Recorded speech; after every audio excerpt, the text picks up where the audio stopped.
Edition of PFT Live. We started the show yesterday with this because I had just seen it and it struck me as odd. Chris and I talked about it for a while. We went rogue. Today, it's baked into the cake because it was a strange Thursday for Jayden Daniels and for LSU. This fight over the issuance of number 5 to cornerback DJ Pickett.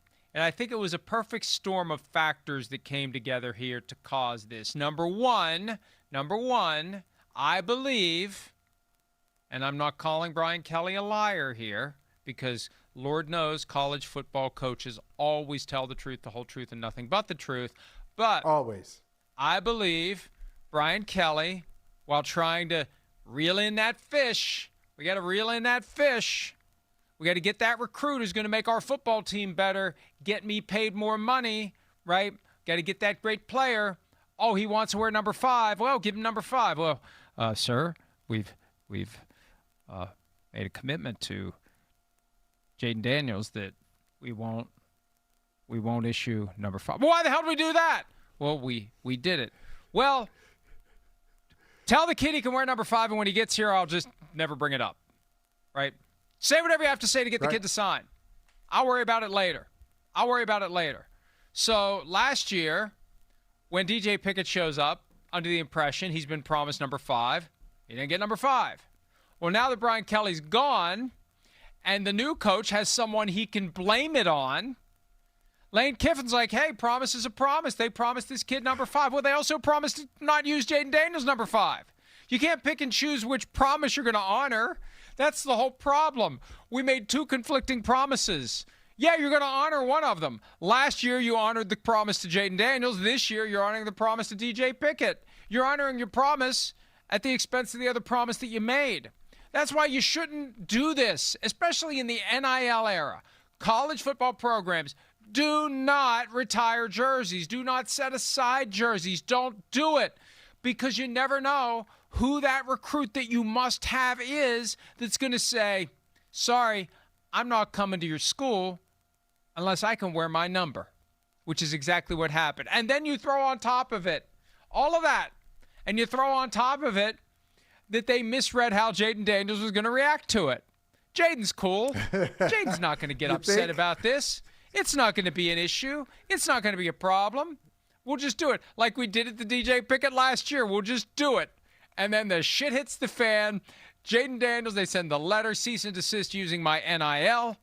And it's clear. And it's funny to see some of the backtracking that's out there directly and indirectly, more indirectly than directly. They issued a statement to ESPN making it clear they're pissed off that the number 5 was reissued. The whole thing, like, you could not put that on your bingo card that all this stuff would happen. And it's a bad look for everyone. And I feel bad for DJ Pickett because he got lied to last year. And the simple effort of trying to get them to honor their promise pulls him into this weird spot where, hell, if I was him, I'd start thinking about transferring. Well, you know, Mike, you mentioned Jayden Daniels getting upset or being pissed off, and clearly is. My only regret is I didn't see it from Jayden Daniels, because I can't imagine Jayden Daniels, who seems to be the most poised, the most fun-loving, the most even-keeled guy in the NFL. I can't imagine him getting mad about anything. So I'd like to see, before we get into the numbers, the numerology, I'd like to see an upset Jayden Daniels, because that's a rare occurrence, I think. So, and the fact that he got mad over this tells you a lot about what numbers mean to players. And I saw your post yesterday. I think you're spot on. You said players essentially, tell me if I'm paraphrasing incorrectly, players should not take on their identity from their numbers, but they do. And they do. We know this. It matters to players. That's why in all sports, that's why you wonder, hey, this guy is going to this team. Is he going to pay $10,000? Is he going to give somebody a new Rolex? Is he going to do this? How much will he pay for that number? Because players see themselves as that number. So Pickett and his family, they released their, these competing statements. Pickett says, yeah, I've been number 5 my entire life.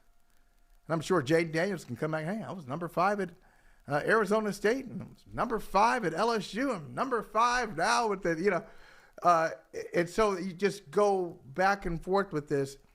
I'm just surprised. I'm not surprised that Jayden Daniels is upset by it.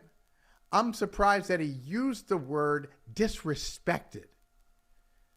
Now, if there's some tradition at LSU, and I looked into this, I'm like, am I missing something? Like certain schools, a number means something at that school.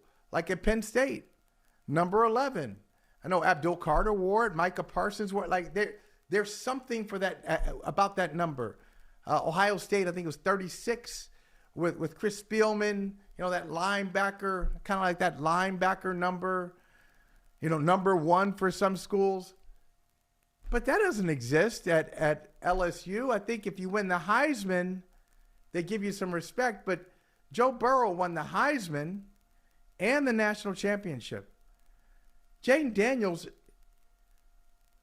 won the Heisman, but Mikey won the Texas Bowl, as well. I mean, they didn't really do much while he was there. Not a lot of winning. So I'm just really surprised that he feels disrespected by it.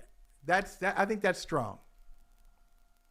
And the question is, and Chris and I went there a little bit yesterday, and I think it's fair given the unique circumstances of Jayden Daniels' overall NFL existence. Is it Daniels speaking, or is it someone else in his family speaking? And when your agent is your mother and your mother is your agent, you may not get the same quality of advice that you would get from a seasoned agent who has been there and done that and could say, sometimes you just have to take the high road. Sometimes there is nothing to be gained from making a big deal about this. And this requires an understanding of how the world operates. Not that we all inherently understand it. I think for a lot of us, it's trial and error. And I had a feeling it was going to be a long day for Jayden Daniels on social media yesterday. I had no idea how it was going to go because it has been nearly universal, ridiculing, mocking, and dragging Jayden Daniels for coming off in a less than ideal way as being entitled and demanding and unreasonable in wanting his number. It's his number, and you better give me my number. Well, they promised that they wouldn't reissue the number. This is all LSU's fault. They made one promise. They made a conflicting promise. They honored one last year. They're going to honor the other one this year, and it's ridiculous. And it's Brian Kelly's fault. Brian Kelly, and, he issued comment to ESPN, and, of course, brilliant use of the passive voice. It was promised to him. Yes, by you. And maybe it was somebody else on your staff, but you run the staff. The college football coach is the czar, the emperor, the grand poobah of the entire program. Nothing happens without his express or implied consent. That promise was made and not honored. It is on Brian Kelly. Period. Full stop. And really, as it relates to things Brian Kelly has done over the course of his career that he should feel horribly bad about, this one is a distant number 2. Distant number 2. So, to the kid at Notre Dame that ended up dead because he got sent up in a windstorm and the cherry picker collapsed and the kid died because the guy in charge of the practice didn't have the presence of mind to say, we probably shouldn't do that today. So I don't feel bad at all calling out Brian Kelly for this. It's his fault. Hi, it's Mike Florio. Thanks for watching PFT on YouTube. Hit subscribe for the latest news and analysis from Pro Football Talk.